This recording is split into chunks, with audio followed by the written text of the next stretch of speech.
अस्सलामुअलैकुम। उम्मीद करता हूँ आप सब लोग बहुत सेहतमंद और खुश भी होंगे। अल्लाह ताला आप लोगों को लंबी ज़िंदगी दे। आज से पहले हम law of mass action, chemical equilibrium, Lee Chatelier principal को हम डिस्कस कर चुके हैं। आज दोबारा से हम कुछ इक्विलिब्रियम की बातें ही करेंगे। इससे पहले जो हम इक्विलिब्रियम की बात कर रहे थे वो रिएक्शंस के लिए था। आज हम कुछ सॉल्युबिलिटी के लिहाज से बात करेंगे और देखेंगे कि वो तमाम सॉल्ट्स जो कम्प्लीटली सॉल्युबल हैं और वो सॉल्ट्स जो पार्शियली सॉल्युबल है उनके दरमियान भी क्या कोई इक्विलिब्रियम अटेन होता है या नहीं होता। तो एक छोटी सी बात है, अभी मैंने आपको अभी टॉपिक बताया नहीं है कि बेसिकली मेरा टॉपिक आज ये क्या। फॉर एग्ज़ाम्पल अगर मैं NaCl की बात करता हूँ, ये एक सॉल्ट है और जब मैं इसको पानी में डिज़ोल्व करता हूँ तो it forms this and this, a cation and an ion. ठीक है, एज वी नो ये जो सॉल्ट है ये वाटर में कंप्लीटली आयोनाइज होता है। तो सवाल ये है कि वो तमाम सॉल्ट्स जो कंप्लीटली आयोनाइज होते हैं वो उनमें क्या इक्विलिब्रियम कहीं पर एस्टेब्लिश हो जाता है। तो मैं कहूँगा यकीनन होता है, लेकिन वो इतने शॉर्ट टाइम के लिए इक्विलिब्रियम उसमें एस्टेब्लिश होता है कि हमें प्रिडिक्ट करना थोड़ा सा मुश्किल होता है और हमें ऐसा लगता है कि जैसे कुछ हुआ ही नहीं, कोई इक्विलिब्रियम एस्टेब्लिश हुआ ही नहीं। इसकी मिसाल बिल्कुल आप ऐसे ले लें कि हम अपनी पलकें झपकाते रहते हैं, हर 2 सेकंड के बाद, 3 सेकंड के बाद, 4 सेकंड के बाद, 5 सेकंड के बाद हम अपनी आंखें बंद करते हैं, उसके बाद हम अपनी आंखें फिर से खोल देते हैं। तो रिज़ल्ट क्या होना चाहिए कि जैसे ही हम अपनी पलकें बंद करते हैं तो हमें तो सामने अंधेरा आना चाहिए, अंधेरा नज़र आ जाना चाहिए। ठीक है, पूरा डार्क ही डार्क होना चाहिए, लेकिन हमें महसूस ही नहीं होता। ठीक है, क्यों? क्योंकि ये हम इतने माइक्रो नैनो शायद सेकंड्स के लिए बंद करते हैं कि उस इफ़ेक्ट को हम डिटेक्ट नहीं कर पाते, आइडेंटिफाई नहीं कर पाते। बिल्कुल इसी तरीके से ये जो कंप्लीट सॉल्युबल सॉल्ट्स होती हैं इनमें भी एक वक्त ऐसा होता है जहाँ पर इक्विलिब्रियम एस्टेब्लिश होता है बोथ साइड्स में, जहाँ पर ये जो प्रोडक्ट है इसकी कंसंट्रेशन और ये जो रिएक्टेंट है इसकी कंसंट्रेशन इक्वल हो जाती है, लेकिन हम मेजर नहीं कर सकते। इसलिए हम कहते हैं कि इनमें कोई इक्विलिब्रियम जो एस्टेब्लिश नहीं होता। चलिए, ये तो बात हुई कंप्लीट सॉल्युबल सॉल्ट्स के लिए, लेकिन अगर कोई ऐसा सॉल्ट हो जो पार्शियली सॉल्युबल हो, ठीक है, फॉर एग्जाम्पल मैं एग्जाम्पल लेता हूँ सिल्वर क्लोराइड की। ठीक है, ये सॉलिड फॉर्म में है, सॉल्ट है, हम इसे पानी में डिसॉल्व करेंगे तो ये जो सॉल्ट है ये पार्शियली सॉल्युबल होने की वजह से एक वक्त तक तो ये डिसॉल्व होता जाएगा, होता रहेगा, डिसॉल्व हो जाएगा और लेकिन फिर एक वक्त ऐसा आ जाएगा कि ये डिसॉल्व होना बंद हो जाएगा। ठीक है, और ये मुकम्मल तौर पर डिसॉल्व नहीं होगा। ठीक है, उस दौरान होता क्या है, जब ये मुकम्मल तौर पर डिसॉल्व नहीं होता है तो ये इसकी जो कंसंट्रेशन है जो सॉलिड फॉर्म में है और जो डिसॉल्व आयन की फॉर्म में है, इनके दोनों के दरमियान इक्विलिब्रियम एस्टेब्लिश हो जाता है। ठीक है, ये मैं पार्शियली सॉल्युबल सॉल्ट्स की बात कर रहा हूँ कि पार्शियली सॉल्युबल सॉल्ट्स एक वक्त तक डिसॉल्व हो जाती हैं, उसके बाद वो डिसॉल्व होना बंद हो जाती हैं। ठीक, उसकी वजह कि यहाँ पर इन दोनों के दरमियान इक्विलिब्रियम अटेन हो जाता है, एस्टेब्लिश हो जाता है, जिसकी वजह से ये जो मूवमेंट है आयंस की ये तो चल रही होती है, लेकिन नेट इफेक्ट जो कंसंट्रेशन में के फॉर्म में हमें नज़र आएगा उसमें कोई चेंज नज़र नहीं आएगा। फॉर एग्जांपल हमें सिल्वर क्लोराइड की कंसंट्रेशन सेम नज़र आएगी, इन दोनों की कंसंट्रेशन सेम नज़र आएगी। इसका ये मतलब हरगिज़ नहीं होगा कि यहाँ से इन्होंने डिसॉल्व होना छोड़ दिया, ऐसा नहीं। यहाँ से ये आयोनाइज होते हैं, यहाँ आयन से दोबारा से रिएक्ट करते हैं, ये फॉर्म बना देते हैं। तो ये एक dynamic equilibrium forward and backward चलता रहता है। तो अब अगर हम इसको ये जो कैसी एक्सप्रेशन है, कैसी एक्सप्रेशन की फॉर्म में मैं लिखना चाहूँ तो इसे कैसे लिखूंगा, मैं इसे लिखूंगा Kc is equal to concentration of Ag plus और concentration of Cl minus divided by concentration of AgCl, ये सॉलिड फॉर्म में। ठीक है, तो अब मुझे भी आपको भी पता है कि जब इक्विलिब्रियम एस्टेब्लिश हो जाएगा तो इन सबकी कंसंट्रेशन सेम रहेगी, तो इसकी कंसंट्रेशन भी सेम होगी, इन दोनों की कंसंट्रेशन भी सेम होगी। तो मैं ये कह सकता हूँ ना, ये कांस्टेंट हो जाएगा, कह सकता हूँ। जब ये कांस्टेंट हो जाएगा तो क्या मैं इसको इसके साथ लिख देता हूँ? अगर मैं इस बात को ऐसा लिख दूँ तो कोई परेशानी है क्या? AgCl ऐसे करके, फिर ऐसे करके, ऐसे करके, ऐसे करके, ऐसे करने से ऐसा हो जाता है, ये बन गया। ठीक है, अगर आपको कोई प्रॉब्लम है कि इसको मैं यहाँ से यहाँ क्यों लेकर आया हूँ, तो जाए मैथमेटिकल सर से पूछे क्यों लेकर आया। चले मैं आपको बता देता हूँ। अब देखें ये क्या है? कांस्टेंट। ये क्या है? Constant. Constant multiply constant, it should be another constant, that is known as Ksp is equal to concentration of Ag plus और concentration of Cl minus। ये जो Ksp है, आज का हमारा टॉपिक ये है, ये Ksp। ये जो Ksp है, this is known as solubility product। ठीक है, अब इस सॉल्युबिलिटी प्रोडक्ट की डेफिनेशन क्या हो सकती है? तो हम कह सकते हैं, देखिए इसी क्वेश्चन से मैं डेफिनेशन बनाने की कोशिश करता हूं कि the concentration of ions at equilibrium at particular temperature. क्या? The concentration of ions at equilibrium at particular temperature is known as KSP solubility product. ठीक है, अच्छा अब मैं आपको एक क्वेश्चन देता हूं, मैं आपसे कहता हूं कि ये कैल्शियम फ्लोराइड है, मैं कंसीडर करता हूं कि this is partially soluble salt, और इसको मैंने आयोनाइज किया और 2F नेगेटिव। इक्वेशंस बैलेंस होनी चाहिए। ठीक है, अब मैं आपसे कहता हूं इसके लिए KSP एक्सप्रेशन लिखो। KSP एक्सप्रेशन याद रखें, KC एक्सप्रेशन कुछ और है, KSP expression is something else. Now KSP is equal to concentration of Ca plus 2 और concentration of F negative 1 twice। याद रखिए जब भी हम KC एक्सप्रेशन लिखते हैं या KSP एक्सप्रेशन लिखते हैं तो जो नंबर ऑफ मोल्स होते हैं उसको हम पावर पे रख लेते हैं। और ऑल्दो कि मुझे भी, आपको भी पता है कि ये इस तरह से नहीं होता, ये कैलकुलेटेड वैल्यू होती है, लेकिन बहुत सारी इक्वेशंस ऐसी होती है जिसमें इत्तफाकन ऐसा होता है कि ये जो नंबर ऑफ मोल्स हैं ये इक्वल टू इट्स पावर। ठीक है, तो ये हमने देखा KSP। और इस KSP का फायदा ये है कि हम ये जान सकते हैं कि कोई भी सॉल्यूशन प्रेसिपिटेट आउट होगा या नहीं होगा। ठीक है, तो चले अभी हम देखते हैं कि प्रेसिपिटेशन का फिनोमेना जो है इस KSP से कैसे हम सॉल्व कर सकते हैं कि क्या कोई सॉल्ट प्रेसिपिटेट आउट होगा या नहीं होगा। और प्रेसिपिटेशन दरअसल किसे कहते हैं? प्रेसिपिटेशन कहते हैं कि डिसॉल्व फॉर्म से अनडिसॉल्व फॉर्म में पलट आने को कहते हैं प्रेसिपिटेशन। ठीक है, एक सॉल्यूशन है जो सॉल्युबल, जो के गया होमोजेनियस सॉल्यूशन है जिसमें आपको सॉल्यूट नज़र नहीं आ रहा, लेकिन आप कुछ ऐसा कर देते हैं कि वो दोबारा से प्रेसिपिटेट आउट होता है। फॉर एग्जांपल आप लोगों ने बहुत सारे रिएक्शंस देखे होंगे। सपोज करें कि एक बीकर आपके पास था, इसके अंदर सॉल्यूशन A था, ठीक है, और एक और बीकर था जो सॉल्यूशन B उसके अंदर आपने रखा।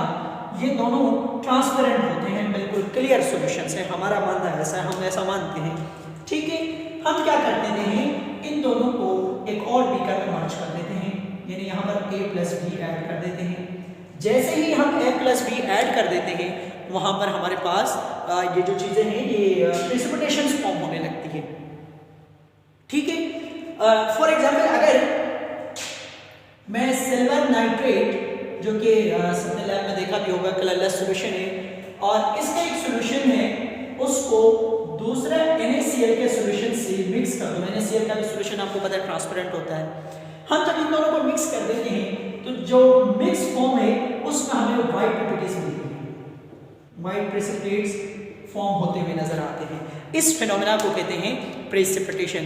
जहां पर कोई चीज डिसॉल्व फॉर्म से अनडिसॉल्व फॉर्म में आती है उसे हम कहते हैं प्रेसिपिटेशन। ठीक है, अब ये प्रेसिपिटेशन कब हो सकती है और कब होती है, याद रखें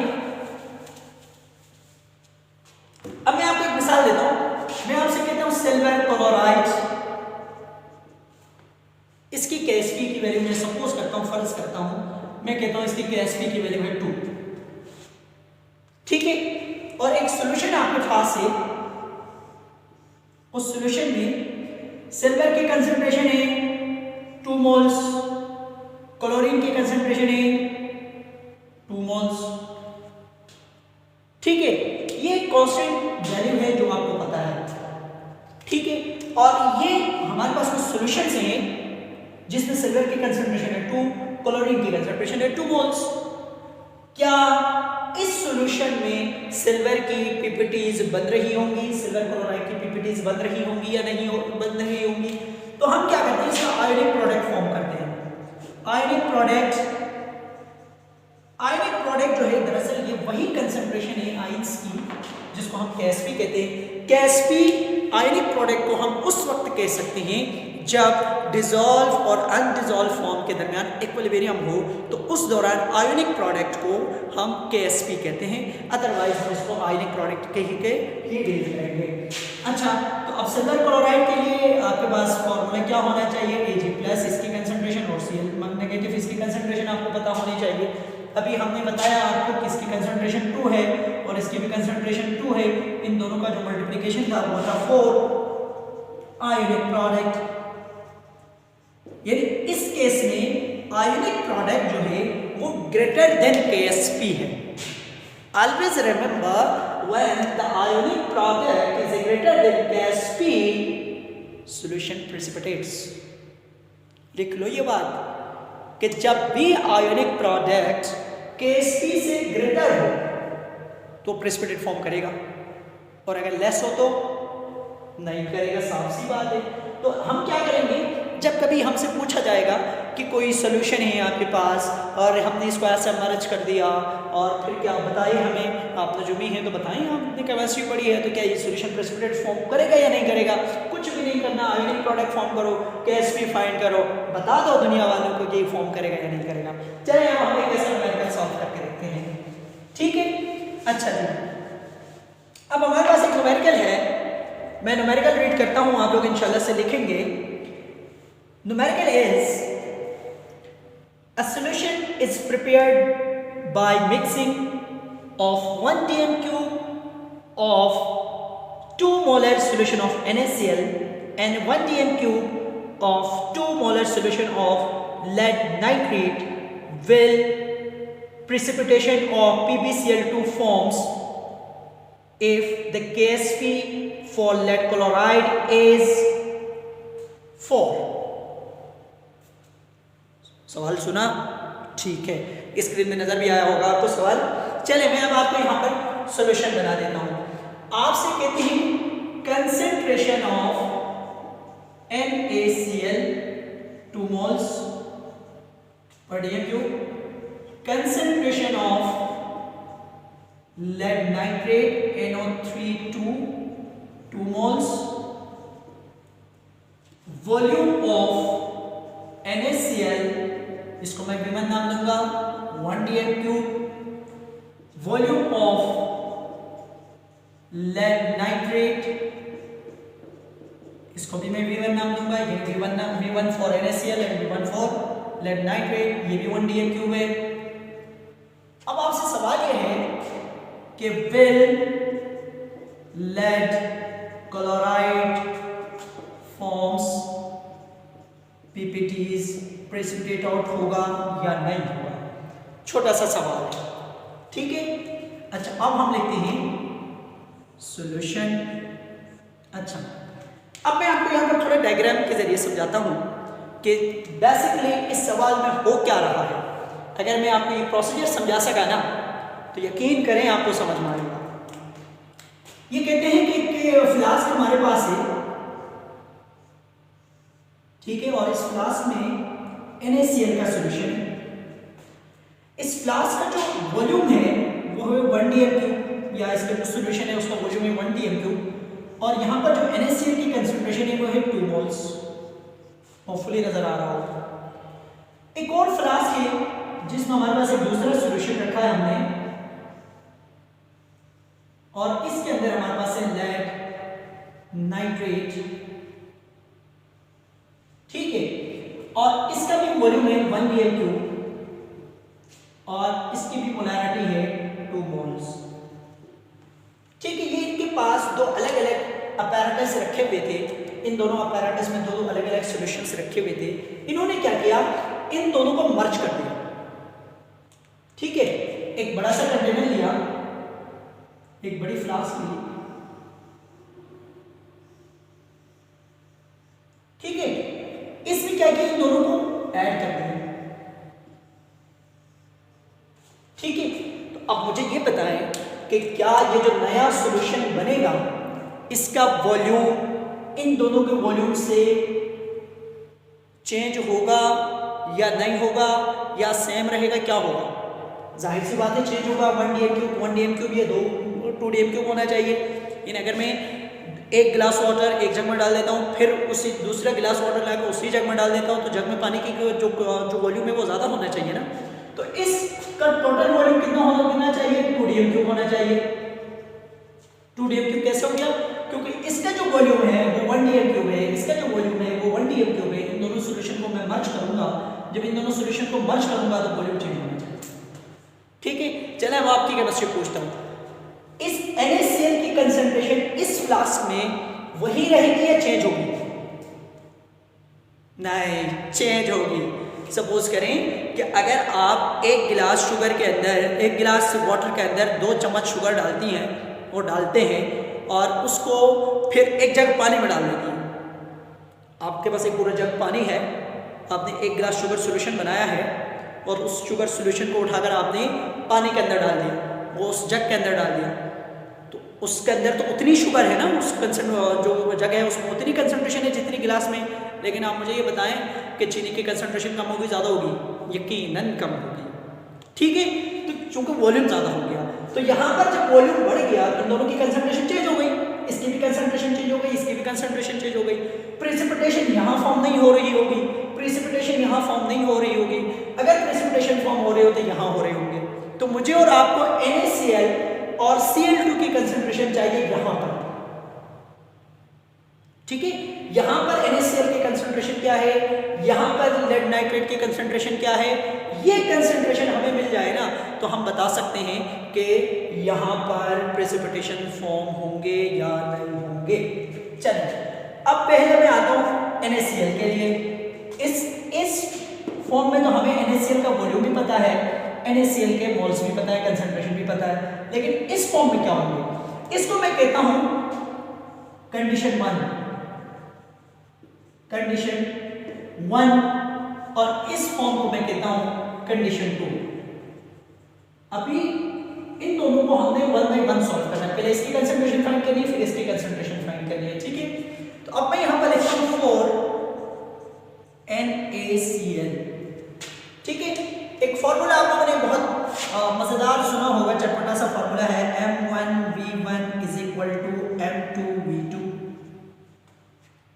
अब यहां पर ये M stands for molarity, V stands for volume, M stands for molarity, V stands for volume, 1 stands for condition 1, 2 stands for condition 2।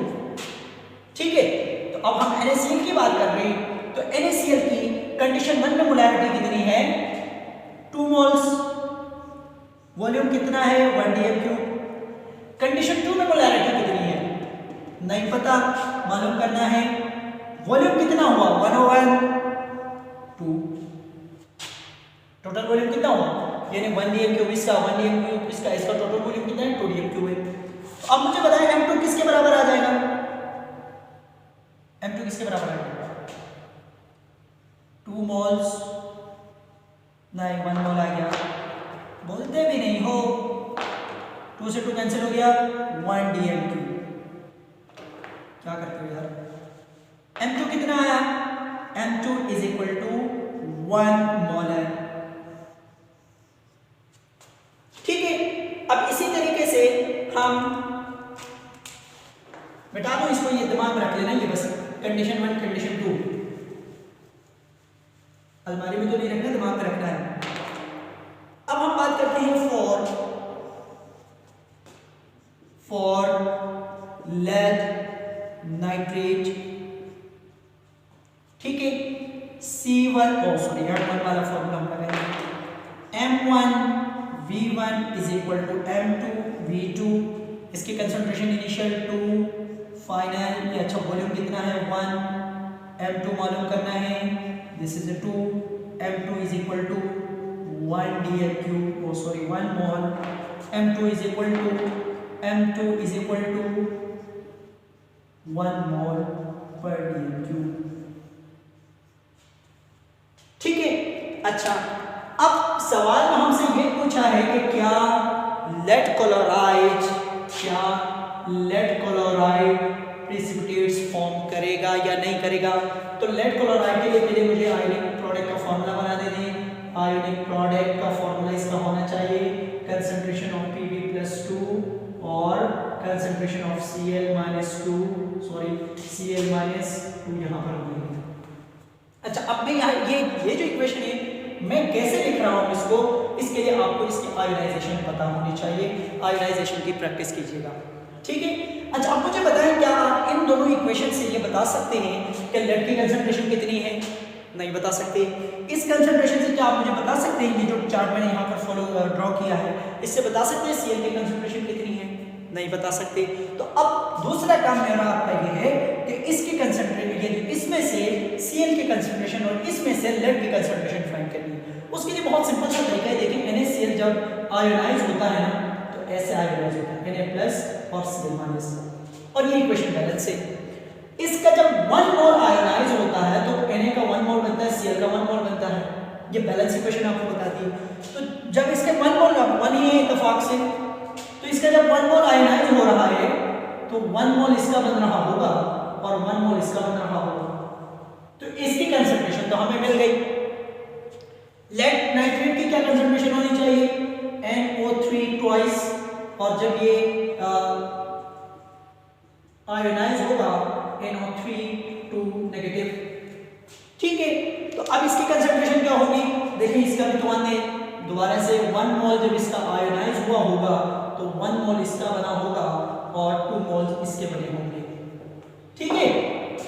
अब आपको लेड की कंसंट्रेशन भी पता लगे, the concentration of lead after mixing and the concentration of chlorine after mixing.